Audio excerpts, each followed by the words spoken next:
Jelas, Ibu. Jelas ya. Oke, baik. Bismillahirrahmanirrahim. Assalamualaikum warahmatullahi wabarakatuh. Alhamdulillahirabbil alamin wassalatu wassalamu ala asrofil anbiya'i wal mursalin sayyidina wa maulana Muhammadin amma ba'd. Yang saya hormati ini narasumber keren kita di pagi hari ini, Bang Anton Hilman. Kang Anton. Apa kabar Kang Anton? Alhamdulillah baik, alhamdulillah. Luar biasa Kang Anton, terima kasih sekali sudah mau hadir di Zoom kami ya Kang Anton. Kang Anton ini luar biasa sibuknya guys, dan ini saya seret-seret beliau untuk bisa hadir di Zoom kita pagi hari ini. Luar biasa, terima kasih sekali. Saat ini juga ada di mana itu gambarnya itu? Oh, ada di Makassar, saya sedang di Makassar Ibu.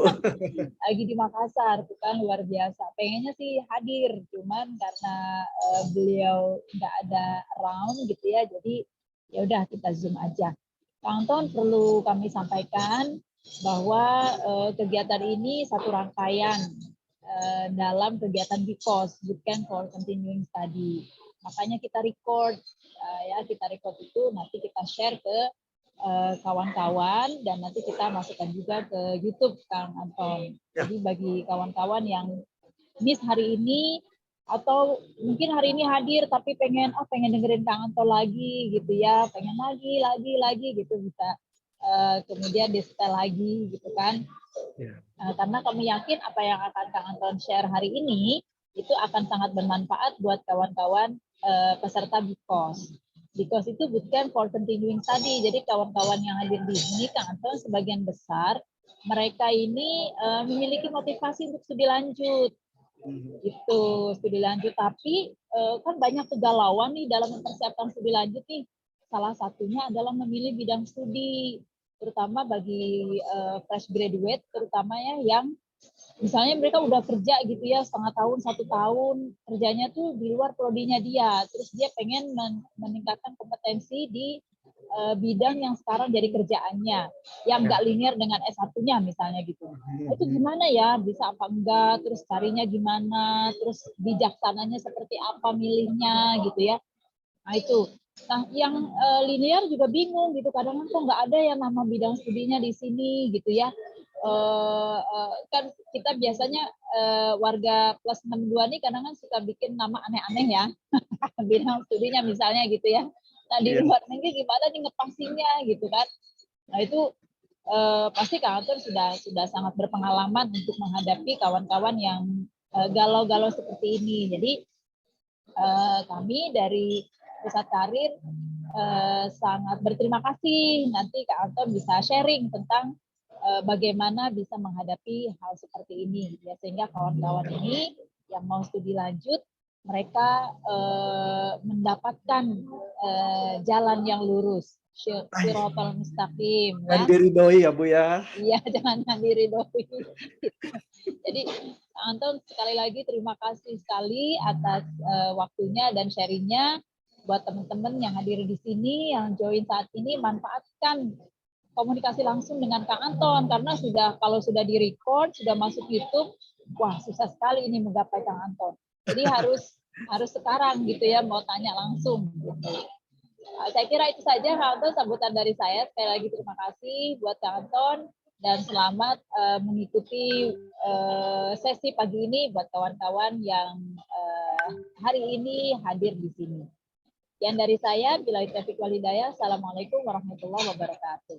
Waalaikumsalam warahmatullahi wabarakatuh. Terima kasih pada Bu Salama atas sambutannya. Selanjutnya aku akan bacakan rundown kita pada sesi pagi ini. Yang pertama ada pembukaan, sambutan Kepala Pusat Karir, lalu ada pemaparan materi, Q&A, penyerahan sertifikat, dokumentasi, dan yang terakhir ada penutupan. Baik, selanjutnya langsung saja kita ke sesi pemaparan materi yang akan dibawakan oleh Kak Anton Hilman. Beliau ini merupakan Regional Manager Indonesia dari kampus Spain. Wah, Masya Allah keren banget ya. Langsung saja kita sambut Kak Anton ya. Kak Anton dipersilakan. Baik, terima kasih Ririn. Selamat pagi teman-teman.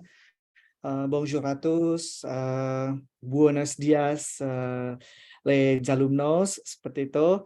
Selamat pagi. Assalamualaikum warahmatullahi wabarakatuh lagi. Teman-teman, terima kasih sudah, terutama untuk Ibu Salama, terima kasih sudah mengundang saya kembali, dan teman-teman dari UIN yang mempercayakan saya untuk membawakan satu materi yang berjudul memilih program studi yang tepat, ya, baik untuk beasiswa ataupun nanti teman-teman di sini punya adik, punya saudara yang memang sedang galau memilih program studi seperti itu, karena galau itu tidak baik. Nah, dalam artian jangan sampai salah memilih jurusan.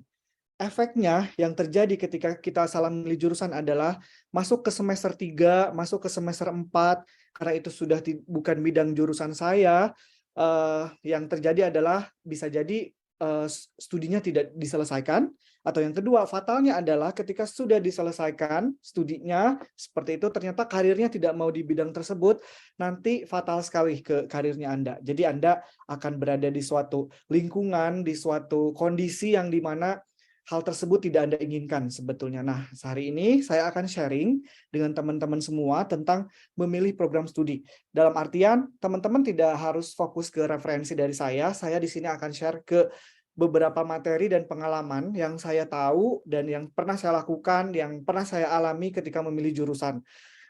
Saya 15 tahun di edukasi, di pendidikan seperti ini, bukan sebagai dosen, tetapi saya banyak melakukan coach dengan student-student yang akan memilih jurusan. Baik itu yang datang dengan belum ada jurusan sama sekali, ada yang datang dengan sudah ada jurusan dan tinggal mematangkan konsep jurusannya, ada juga yang sudah lulus dan ini ingin mematangkan karir. Di sini saya akan melakukan coaching dan info session keduanya, mau itu untuk studi, mau itu untuk nanti berkarir, seperti itu.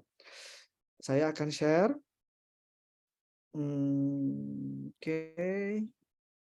Ya, ini teman-teman bisa lihat screen saya tidak? Rin, kamu bisa lihat Bisa, Kak. saya? Mbak Ririn? Bisa ya? Oke, good. Baik, ini sekilas tentang saya. Saat ini saya Regional Manager untuk Kampus Spain.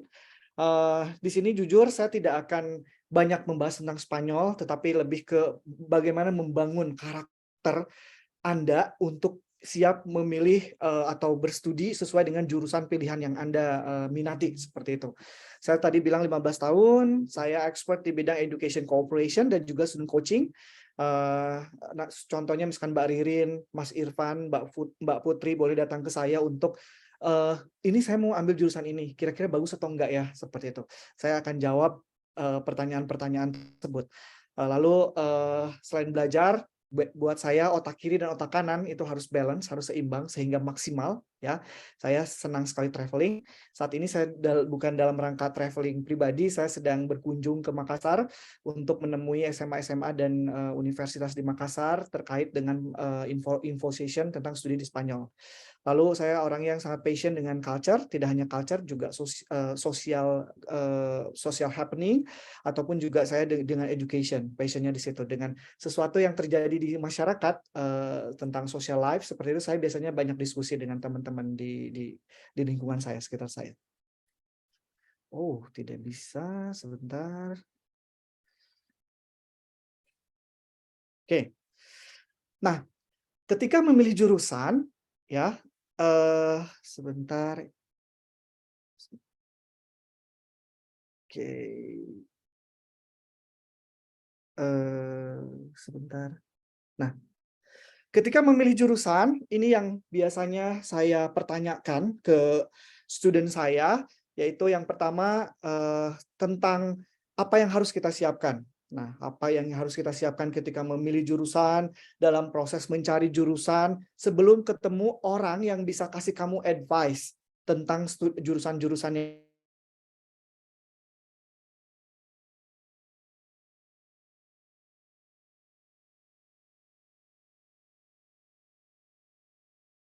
dipilih. Yang keempat, kampus terkait dengan jurusan-jurusan yang kamu minati. Di sini tidak hanya terkait dengan kampus, tapi juga terkait dengan negara. Nah, negara yang ingin yang ingin kamu ambil. Kalau pada akhirnya kamu akan menentukan studi kamu ke luar negeri, seperti itu tidak di Indonesia. Lalu hal pertama apa yang harus disiapkan? Yang pertama, kalau kamu memilih studi ke luar negeri, artinya bahasa yang harus kamu siapkan. Mau itu ke English speaking countries ataupun ke yang lainnya. Kalau memang di situ, artinya yang harus kamu siapkan adalah TOEFL, IELTS, seperti itu. Nah, pertanyaan-pertanyaan mendasar tentang kemampuan bahasa ketika mau ke luar negeri, itu IELTS-nya harus berapa? Kalau kamu mau persiapkan dari sekarang, misalkan sekarang masih semester 2, persiapkan bahasa Inggris kamu di level IELTS 6,5 atau di level B2. Kalau di negara Uni Eropa itu levelnya A1, A2, B1, B2. Yang diminta oleh universitas itu B2.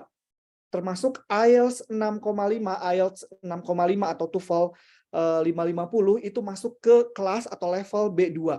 Nah, kalau di Prancis ada DELF B2, kalau di Jerman ada DEF B2, kalau di Spanyol ada DELE B2 seperti itu. Nah, kamu siapkan itu dari sekarang.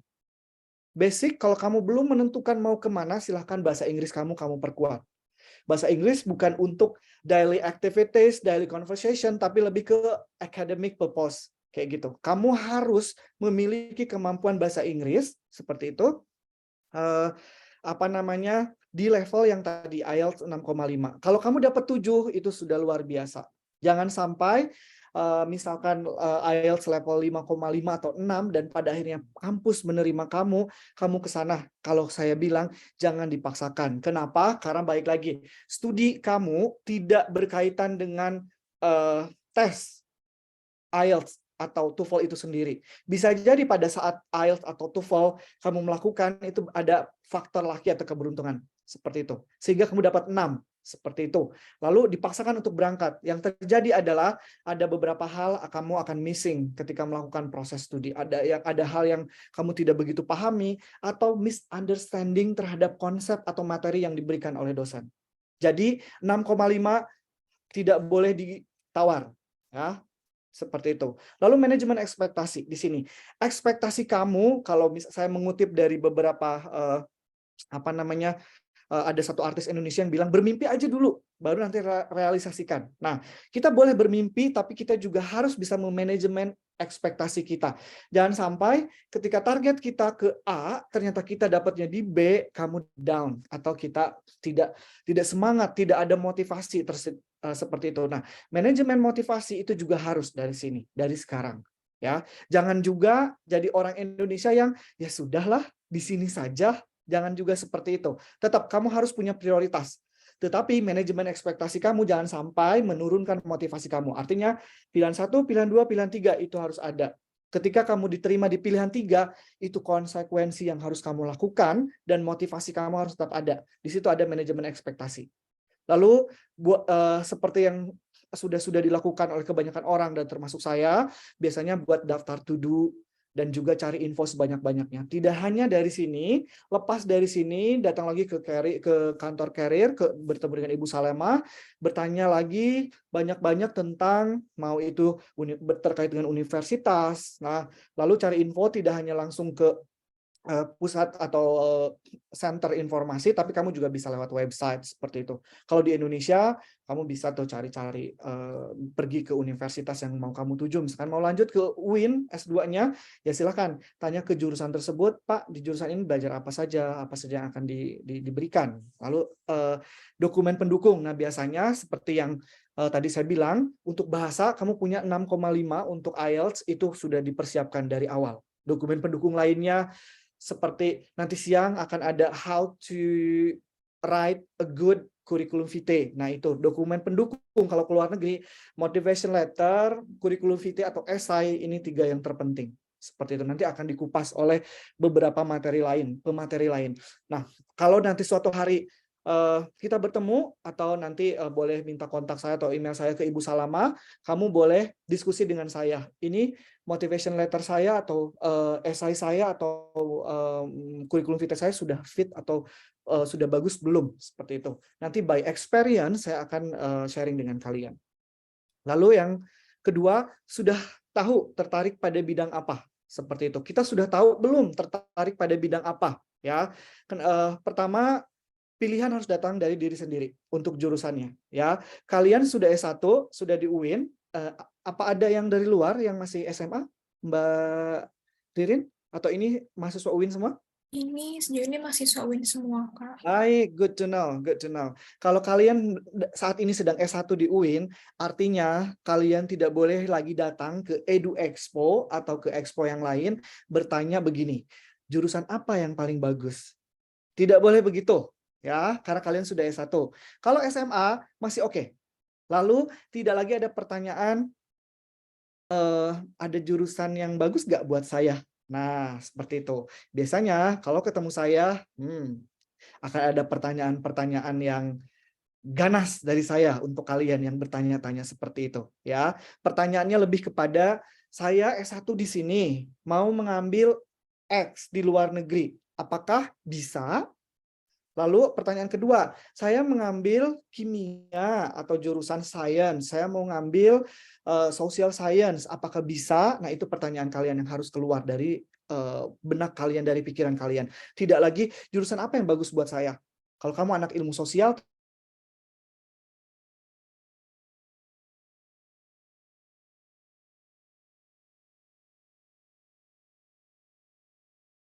sudah kemana-mana ya. Kita karena kalian sudah S1, kerucutkan ya. Kerucutkan kepada yang pertama, eh, lihat potensi diri kamu ya.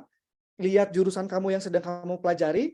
Setelah itu kamu lihat nanti ketika sudah belajar di UIN ini, jurusan yang kamu mau, karena ini mungkin cita-cita awal, karena ini mungkin plan awal kamu, kamu lihat ketika pertama kali di jurusan ini, ternyata itu kamu banget apa tidak? Atau membuat kamu lebih kuat, atau membuat kamu lebih lemah, dalam artian, ini kayaknya bukan jurusan saya salah masuk jurusan. Lihat potensi itu dari diri kamu mulai dari sekarang. Ya, jangan sampai nanti ketika ke tengah seperti itu malah semakin kacau seperti itu. Kalau di Indonesia berkarir, jurusan yang kamu ambil sekarang apakah bisa berkarir? Indonesia lumayan negara yang sangat terbuka untuk jurusan apapun. Untuk kerja di bank tidak hanya jurusan ekonomi manajemen, tapi anak social science lainnya dan juga anak teknik, anak science seperti itu dia bisa masuk di bank di Indonesia. Masih lumayan terbuka, artinya kalian masih terselamatkan dengan karir yang ada di Indonesia seperti itu. Lalu terkait itu tadi kelemahan kekuatan saya di jurusan ini, saya makin kuat atau makin kurang. Di sana disambungkan dengan rencana yang ingin kamu lakukan setelah lulus. Kamu mau di mana? Kamu mau bekerja di bidang apa? Seperti itu. Nanti itu akan disambungkan, akan relate dari jurusan yang kamu ambil, karir yang akan kamu ambil ke jurusan yang akan kamu ambil di S2. Seperti itu. Yang pertama harus tahu dulu, kamu harus lihat potensi diri kamu tertariknya di apa. Seperti itu. Lalu yang kedua, sudah tahukah? Oke. Nah, ini balik lagi di sini ada yang saya lupa. Jangan sampai pemilihan jurusan itu datang dari teman kamu, datang dari orang tua kamu. Seperti itu. Menginspirasikan boleh. Melihat dari mereka, mereka dijadikan inspirasi oleh kamu itu boleh. Yang tidak boleh adalah orang tua kamu bilang, "Nak, kamu S2-nya ambil manajemen." Karena A, B, C, D, E. Tidak boleh, meskipun apa yang mereka jelaskan secara terperinci itu benar adanya, faktanya di lapangan, tapi balik lagi, jurusan itu memang harus datang dari kamu. Harus datang dari passion kamu dan datang dari karir yang ingin kamu lakukan. Seperti itu. Ya. Untuk pemilihan jurusan tidak boleh datang dari, mohon maaf, misalkan, oh saya semalam sholat, ternyata mimpi saya berkarir di bidang ini, seperti itu. Itu boleh dijadikan referensi, itu boleh dijadikan sumber inspirasi, sumber keputusan, tapi tetap kamu, logika kamu, cara berpikir kamu yang real, itu juga bahan pendukung lainnya. Jangan sampai nanti mau ujian, saya nazar deh puasa 5 hari supaya saya lulus di ujian ini. Nah, tidak seperti itu. Jadi kan harus benar-benar jurusan itu, oh saya enggak kok, saya memang potensinya di situ. Biasanya kalau jurusan lahir dari datang dari motivasi dan potensi kamu, secara otomatis itu akan mengalir seperti air.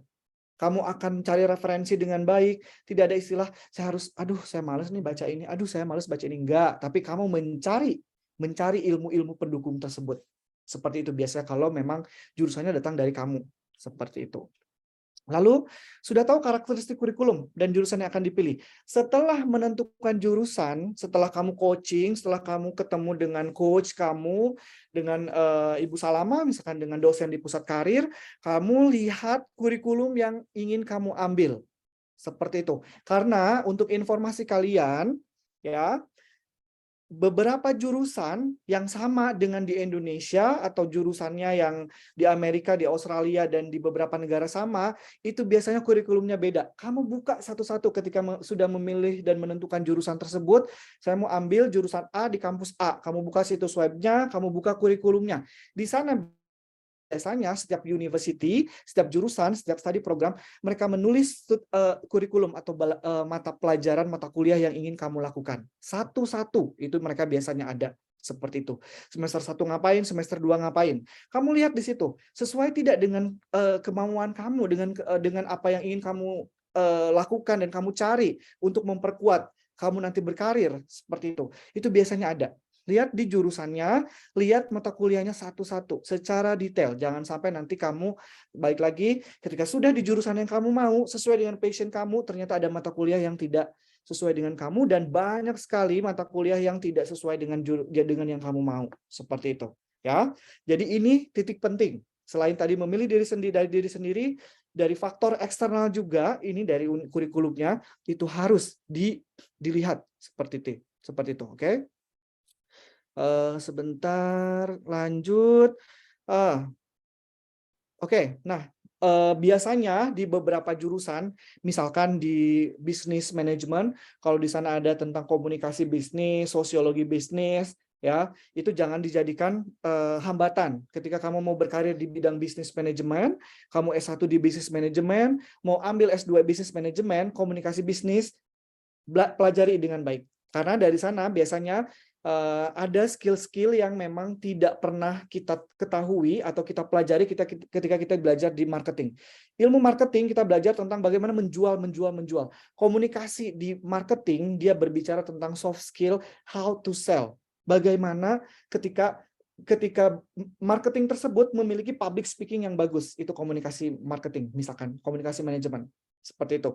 Jadi kita tidak menjual sembarangan, ini mau beli ini nggak begitu kan. Nah, kalau seperti ada arts-nya juga belajar itu. Nah, kalau ada soft skill seperti itu, mata kuliah seperti itu, ambil. Karena itu mata kuliah yang menunjang. Yang sebetulnya kamu pikir kayak gampang lah nawarin orang mah cukup dengan the power of mouth seperti itu. Tidak seperti itu. Tapi ada art-nya juga. Seperti itu. Bagaimana kita berbicara dengan di bawah kita, bagaimana kita berbicara dengan sebaya kita, dan bagaimana berbicara atau menjual ke yang lebih umurnya lebih tua dari kita. Nah, itu biasanya ada seperti itu. Nah, kurikulum mata kuliah seperti itu biasa menunjang kamu. Seperti itu. Di pembelajaran yang ingin kamu lakukan. Oke. Nge-freeze lagi. Nanti saya jawab pertanyaannya ya setelah selesai. Lalu sudah tahu kampus yang kamu minati. Nah, pemilihan kampus sesuai dengan jurusan yang kamu mau tadi, hati-hati. Biasanya kalau misalkan cari kampus tersebut atau negara tersebut atau kampus tersebut yang memang benar-benar solid di jurusan tersebut. Hati-hati, orang Indonesia kebanyakan mabok ranking. Ya, semua orang ingin pergi ke MIT, semua orang ingin pergi ke universitas ranking 2 dunia, seperti itu. Hati-hati di situ. Tidak semua jurusan yang di sana itu leading. Oke, ranking itu keluar karena satu, fasilitas yang diberikan oleh kampus, yang kedua, karya-karya ilmiah yang dikeluarkan student dan juga dosen, seperti itu. Nah, kamu lihat di situ ya, jurusan yang kamu mau itu solid atau tidak di sana. Jurusan yang kamu mau di universitas itu fasilitasnya banyak atau tidak. Karena biasanya fasilitas di kampus tersebut untuk jurusan kamu itu juga mendukung penguatan skill yang kamu dapatkan secara teori. Seperti itu. Hati-hati, saya mau sedikit sharing dengan kalian. S1, S2, S3. S1 itu belajar ilmu, yang kedua mendalami ilmu, S3 itu membuat ilmu. Membuat sesuatu. Ketika kamu mau S2, artinya mendalami. Kamu harus bisa mendalami apa yang sudah atau yang ingin kamu pelajari by studi sebelumnya atau baik karir yang sedang dilakukan atau karir yang ingin dilakukan. Seperti itu. Fasilitas dari jurusan tersebut. Seperti itu. Tidak sembarangan, misalkan, oh saya di MIT, saya mau sekolah di Stanford, karena memang bagus gini-gini, mau di Ayunda dari sana sekolahnya bagus. No, jangan seperti itu. Kamu cek fasilitas yang kamu maunya seperti apa. Lalu biasanya ada key point dari setiap universitas untuk jurusan-jurusan kamu. Kalau menurut kamu itu tidak bagus, untuk kamu ya buat apa? Kamu nempel di ranking jurusan lain. Seperti itu. Sementara skill yang kamu dapatkan nanti tidak sesuai dengan ranking dari universitas tersebut. Ya, hati-hati di situ. Lihat fasilitas-fasilitas pendukung. Apakah career office-nya ikut banyak terlibat di bidang kamu? Apakah selama studi kamu melakukan magang atau tidak? Nah, itu yang harus kamu perhatikan. Seperti itu. Kalau magang, lalu cari perusahaan yang kerjasama dengan mereka itu apa. Dan perlu poin yang paling penting ketika kita memilih jurusan, ketika kita sudah ada jurusannya lalu memilih universitas adalah alumni dari sana. Di mana biasanya? Artinya kamu nanti bisa lihat, setidaknya ada gambaran, oh dia bisa kerja di sini sebagai ini, meskipun bidangnya tidak relate, seperti itu. Itu ada. Nah, itu yang harus kamu perhatikan juga. Lalu, negara. Nah, ini penentuan negara sama seperti universitas, sesuai tidak dengan fasilitasnya. Contoh kecil, yang pertama, ketika kamu seorang Muslim yang taat atau seorang Nasrani Katolik yang taat. Nah, ketika kamu bertanya apakah ibadah di sana seperti itu terganggu atau tidak, saya bisa berjamaah atau tidak setiap waktu, seperti itu. Nah, ini konsekuensi kalau kamu memilih negara yang bukan Muslim countries. Seperti itu. Jadi apakah ketika kuliah kita bisa izin dulu untuk sholat zuhur berjamaah ke masjid, apakah masjidnya dekat? Nah, konsekuensi hal seperti ini yang eksternal jangan sampai mengganggu konsentrasi kuliah kamu atau mengganggu nanti ketika kamu kuliah di sana. Ketika sudah tahu akan Eropa, ada hal-hal yang harus kamu toleransi diri kamu sendiri. Seperti itu. Contoh, nggak apa-apa sholat zuhur saya bisa sendiri deh di asrama. Di rumah karena pada saat break istirahat. Sholat asar saya bisa sendiri deh, tidak usah harus berjamaah seperti itu. Kalau memang tahu konsekuensi kamu tidak mau lepas dari salat berjamaah ya silahkan pergi ke negara Arab seperti itu yang dimana mereka respect dan mempersilahkan studentnya untuk misal tidak ada perkuliahan di jam-jam pada saat salat seperti itu silakan. Atau kamu orang Nasrani gitu misalkan di mana yang kira-kira ada gereja setiap minggu saya harus sembahyang, silakan pergi ke negara-negara yang memang ada gerejanya yang kamu bisa sembahyang di hari Minggu seperti itu. Nah, ini aspek-aspek yang terlihat kecil tapi beberapa orang ternyata ini sangat berpengaruh ke kehidupannya seperti itu. Kalau buat saya pribadi ini juga belum tentu baik buat kalian, bukan prinsipnya. Buat saya sih, yang penting tidak meninggalkan sholat. Sholat mah, ya mau berjamaah, mau sendiri, yang penting tidak meninggalkan sholat. Itu prinsip saya itu dulu. Seperti itu. Nah, dari situ, faktor-faktor eksternal yang bisa memotivasi kamu dan membuat kamu down, seperti itu kamu harus bisa manage dari awal. Contohnya yang tadi. Nah, terkait kejurusan di negara, contoh kamu mau ambil aerospace engineering. Ketika kita menaiki pesawat yang selalu diucapkan oleh pilot atau pramugarinya adalah tipe pesawat, nama pesawat Boeing kah, Airbus kah. Ketika kita mau ambil aerospace engineering, pilihlah ke negara tersebut yang punya Sukhoi, yang punya Airbus, yang punya Boeing. Jangan pernah pergi mengambil aerospace engineering ke negara yang tidak pernah menciptakan pesawat terbangnya. Kenapa? Dampak dan konsekuensinya adalah mereka tidak punya laboratorium, biasanya laboratorium punya, tapi levelnya masih di bawah.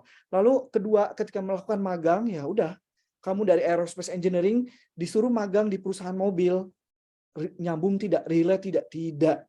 Jadi di situ harus tahu jurusan yang kamu mau, negara tersebut itu strong atau tidak. Seperti itu, jangan sampai salah memilih juga negaranya ketika memilih jurusan. Ya. Kotaknya, misalkan bisnis manajemen. Lihat di situ top 10 dunia untuk ekonomi dan bisnis terbesar di dunia. Pilihlah negara itu. Jangan ke negara kecil yang karena beasiswa dari pemerintah Indonesia, kamu belajarlah ke contohnya contohnya misalkan ke negara tetangga Brunei Darussalam seperti itu. Hati-hati, dia negara kaya karena hasil minyak sendiri. Tapi untuk potensi perdagangan internasional, mohon maaf dia tidak leading. Jangan ke situ. Jangan karena dibiayai oleh pemerintah Indonesia harus ke Brunei. Hati-hati di situ ya, karena kadang tidak relate dengan jurusan yang kamu mau, negaranya tidak memberikan banyak experience atau negaranya tidak punya potensi-potensi besar untuk kamu bisa berkembang di sana, skill kamu bisa dikembangkan. Oke, yang terakhir, selamat datang di jurusan kamu. Oke. Konklusi dari presentasi saya adalah, pertama, jangan memilih jurusan karena pacar kamu, karena oma kamu, karena nenek kamu, karena papa kamu. Saya sangat adore dengan my parents, so I choose my study program by their experience, by kemauan mereka, their willing, tidak seperti itu. Kamu pilih studi sendiri oleh kamu. Karena yang akan merasakan susah dan enggaknya jurusan itu kamu, bukan orang tua kamu. Orang tua kamu bilang jurusan ini kamu ambil. Apakah mereka ikut ujian? Tidak. Apakah mereka ikut belajar yang susah itu? Tidak. Hati-hati di situ. Kamu yang akan belajar sendiri. So, jangan memilih jurusan sesuai dengan permintaan mereka. Tapi pilihlah jurusan sesuai dengan passion kamu, minat kamu, bakat kamu. Lalu, by inspiration, kamu memilih jurusan tersebut. Saya bercerita tentang saya. Waktu SD, saya sangat adore dengan guru saya. Sehingga ketika ditanya, apa yang ingin kamu lakukan? Cita-cita kamu nanti mau apa? Saya bilang, saya mau jadi guru. Setelah itu, masuk ke SMA. Masih tetap mau jadi guru. Setelah kuliah, oh berubah nih. Oh oke, nggak mau deh jadi guru. Mau kerja di bank. Oke, setelah itu mau kerja di bank, atau kayaknya di perusahaan ini jadi humasnya deh, perusahaan ini jadi ini. Nah, itu seperti itu. Tapi pada akhirnya saya ada di bidang public speaking, international cooperation, international education, saya ada di sana. Sehingga saya banyak sekali mempromosikan studi di luar negeri, memotivasi kalian yang ingin belajar di luar negeri, membantu universitas di luar negeri dengan di Indonesia untuk melakukan kerjasama. Nah, dari situ saya tidak melihat bahwa cita-cita ini lahir dari SD dan SMA saya, yang ingin kerja di bank, yang ingin jadi guru. Tidak. Pada akhirnya karir saya ternyata di sana seperti itu. Nah, jadi untuk teman-teman, sekali lagi jangan memilih jurusan ya tidak sesuai dengan keinginan teman-teman semua. Itu harus datang dari teman-teman semua juga. Oke. Mbak Ririn, saya lanjut ke pertanyaan ya. Oke, mungkin langsung saja ke sesi Q&A kali ya. Ini di Ada kolom chat pertanyaan dulu udah ada yang ya di chat bertanya. box ya. Iya. Dari Amel nih, Mbak Ririn, suka pelin-pelan milih jurusan, takut salah plan lagi ngambil jurusan. Oke. Nah, saya tadi bilang memilih jurusan itu kadang suka galau. Tidak apa-apa, tidak apa-apa, silahkan. Galau itu justru harus banyak, kayak misalkan pelin-pelannya jangan 10 ya, Amel. Pelin-pelannya 2. Jurusan A, jurusan B. Jangan ada jurusan C, D, E, F, G. Wah, itu pelin-pelannya nggak akan habis-habis. Mungkin habisnya setelah kamu berkarir di suatu perusahaan dan kamu sudah pensiun. Wah, kenapa dulu nggak ngambil ini? Itu masih pelin-pelan berarti. Nah, pelin-pelannya harus 2, Amel. Poin A, poin B. Dari situ kamu bikin list. Jurusan A, jurusan B. Kekuatannya apa? Kamu lihat. Jurusan A kekuatannya apa? Jurusan B kekuatannya apa? Kelemahan juga ada. Kelemahan B, nanti baru dari situ ada kamu lihat decision-nya mana. Oh, yang lebih oke, misalkan A atau B atau C. Lalu nanti dari situ kekuatannya terlihat. Oh iya. Lalu di situ ada sumber inspirasi. Si A, jurusan A kerja di bank sebagai kepala cabang. Jurusan B, si A bekerja di perusahaan B sebagai staff.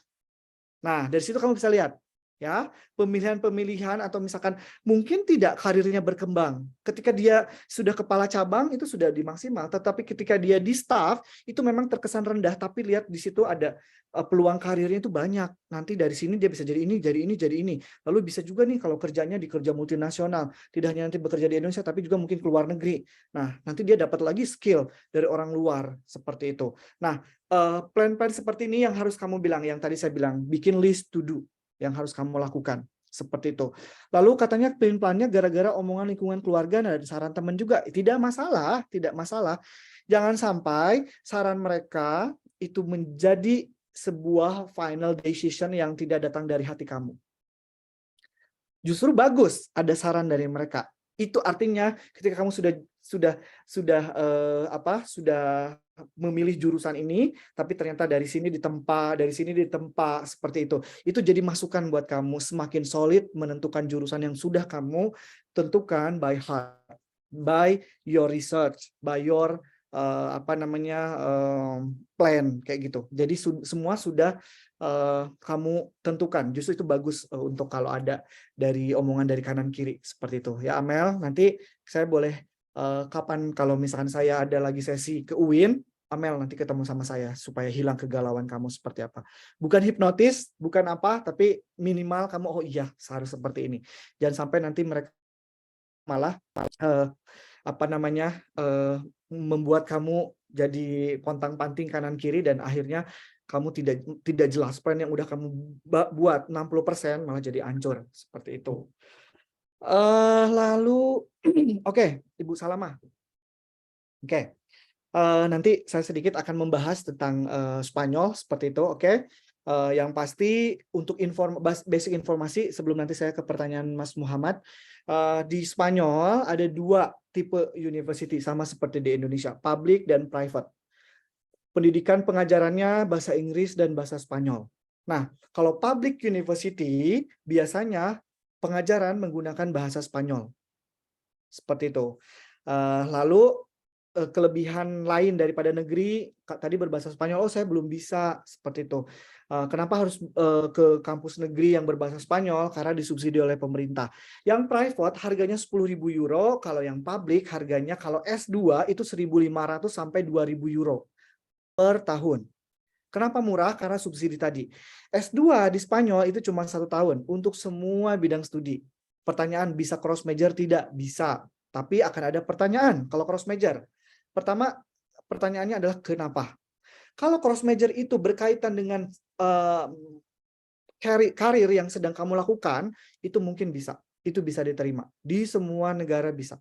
Jangan sampai kamu cross major, tidak berkaitan dengan S1 kamu, tidak berkaitan dengan skripsi kamu, penelitian kamu, tidak berkaitan dengan karir yang ingin kamu ambil. Jangan sampai. Nanti akan ada pertanyaan, kenapa mengambil ini? Jauh sekali dari karir kamu. Jauh sekali dari S1 kamu.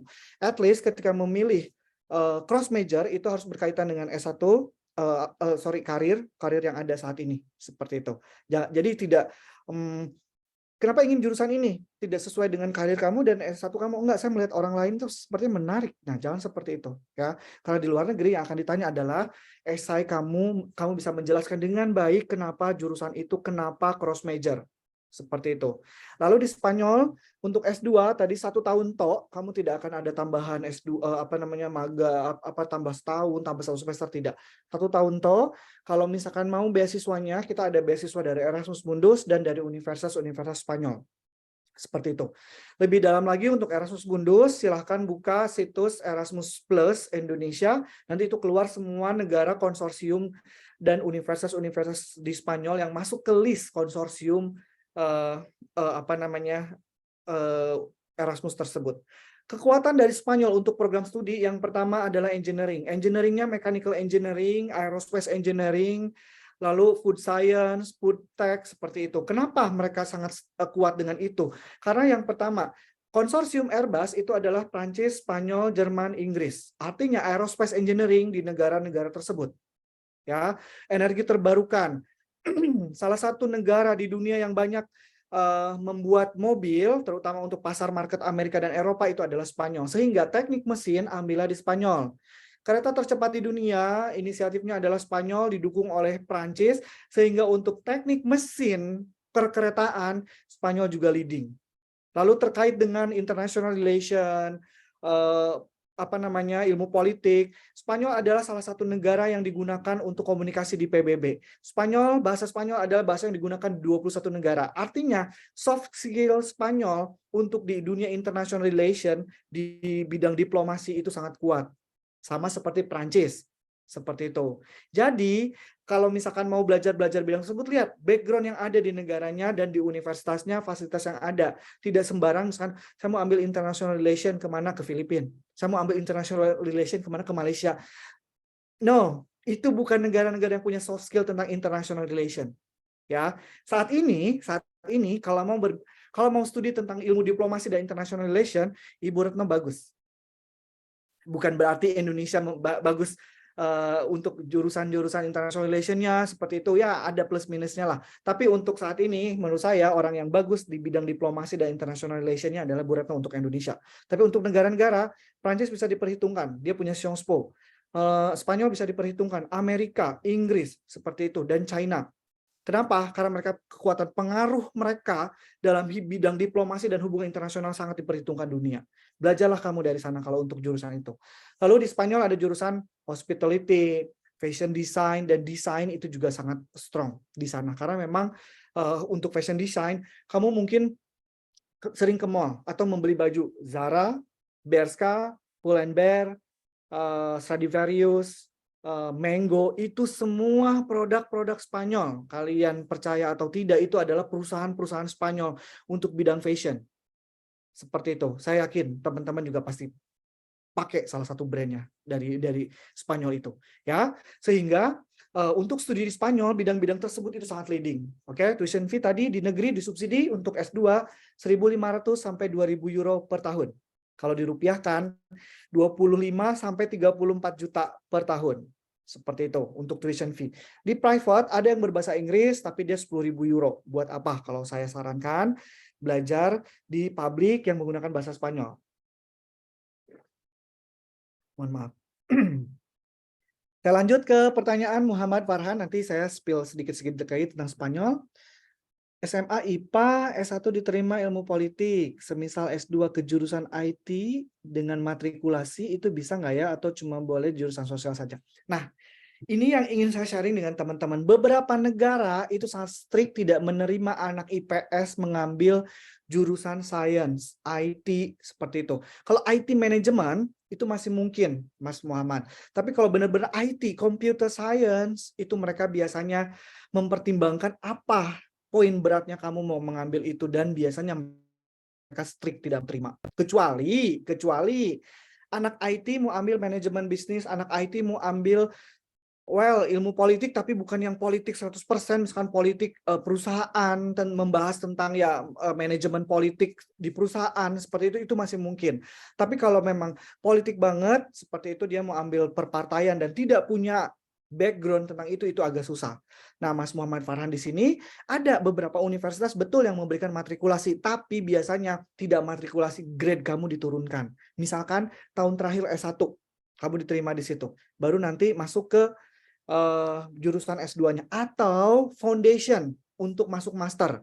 Di Australia itu banyak foundation seperti itu. Kamu belajar foundation dulu setahun, baru master degree-nya seperti itu. Pertanyaannya, artinya akan memperpanjang lagi masa studi kamu, Mas Muhammad, seperti itu. Jadi kalau boleh saran,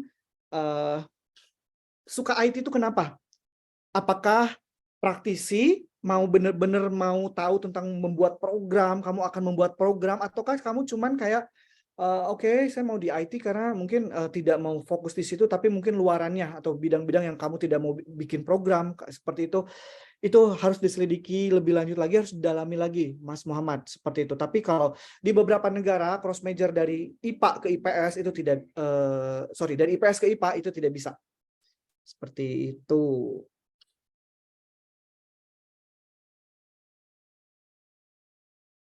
Oke, untuk Mbak Puspa, kimia yang terkait dengan konversi energi terbarukan itu kamu boleh belajar di Inggris sudah pasti.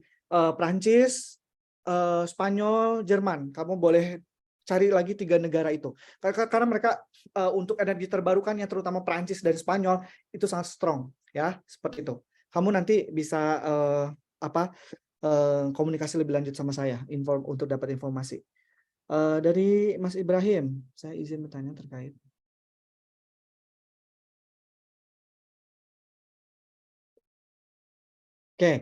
Oke. Nah, development studies dengan international relation.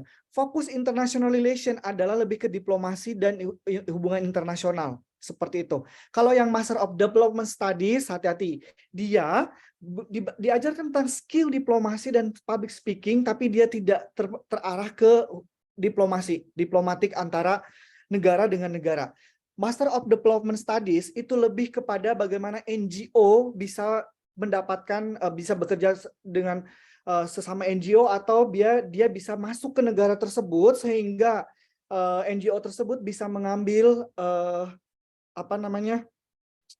NGO tersebut bisa mengambil beberapa proyek yang memang satu negara butuhkan.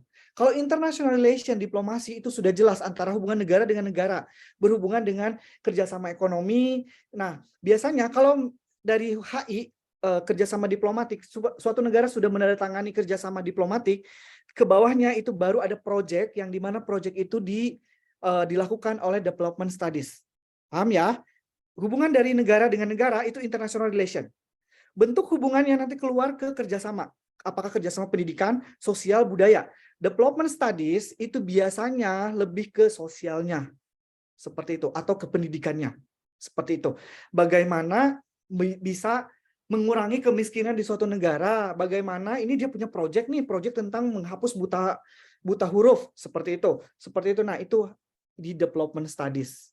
Biasanya atau di international development ya. Biasa international development itu biasa mempelajari tentang turunan dari hasil international relation. International relation sudah jelas ketika ada kemarin G7 di Bali, Rusia bilang tidak mau datang.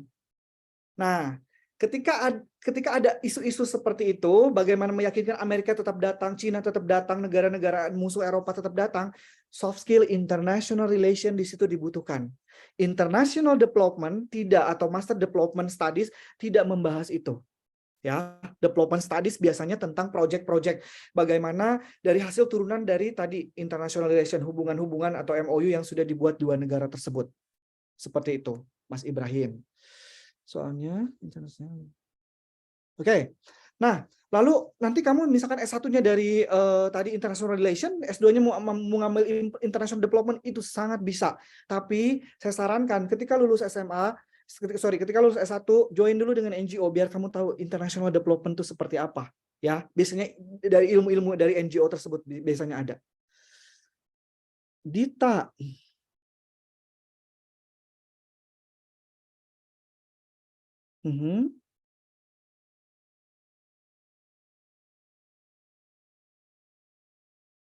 Nah, ketika bertanya jurusan tersebut ada di FEB atau FISIP itu tidak akan ada ngaruh ke depannya. Nah, seperti itu. Dulu di Indonesia sempat ada kabar begini.